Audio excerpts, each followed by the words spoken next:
it's Keren here from Health, Food and More.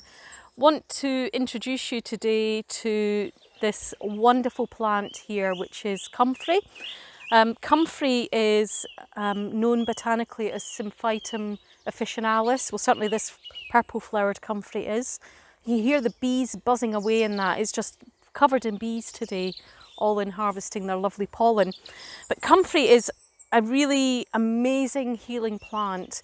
Its country name is knitbone, and that tells us a lot about its traditional use, that it was used for healing fractures. Now, I think it's been used in two different ways for that. I think we know that it's very rich in something called allantoin, which encourages tissue repair. If you buy really expensive skin cream, you might see allantoin on the ingredients because it really helps to plump up the skin. So we know that allantoin penetrates deep into the tissue and encourages healing.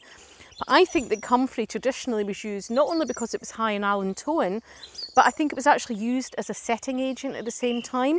If you harvest comfrey root, it's full of mucilage. So basically mucilage is like plant slime, but that mucilage will set. And I think if you mix the root and the leaf and then apply it onto the fracture, you'll actually be able to create a cast, which will actually help to set the bones. And I have a feeling that that is how it's traditionally been used in this country, because I have used comfrey leaf in that way before, putting it around a damaged finger, and it created a cast. So I think it works in two ways, that it sets and it heals at the same time. Now, comfrey is a plant that we have to be careful with ingesting over the longer term because it does have alkaloids in it. And so we would only use comfrey infusions made from the leaf over the short term internally if we were using it as a medicine. And we don't use comfrey root internally nowadays in herbal practice. It has something called pyrrolizidine alkaloids, and it is thought that these alkaloids could be hepatotoxic and cause damage to the liver if we took them over a long period of time. However, externally, there are no contraindications for us using this plant.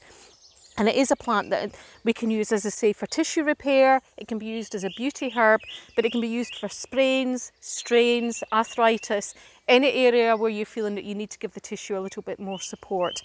And we get really positive feedback from people using this. You can use it as an ointment, or if you have it growing somewhere that you see in local woodland, then you can actually harvest it, take the whole of the top of the plant, and then cook it up in oil over a slow heat over a few hours, and then you'll extract out all the healing properties. The other thing that you can do with comfrey is you can add it to your compost heap. It's a fantastic compost activator, or you can make comfrey tea for your garden.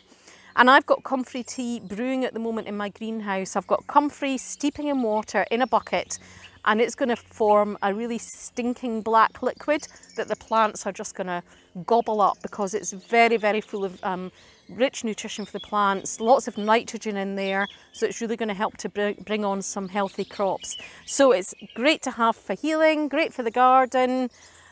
I've got some growing in my garden because I like to have it for the compost heap, but very, very good tissue healer. One word of warning though, if you harvest it, be careful, it's got lots of prickles on the stem and it can irritate the skin if you're not wearing gloves. So make sure and wear gloves if you're really getting in about a comfrey patch. Happy harvesting and enjoy!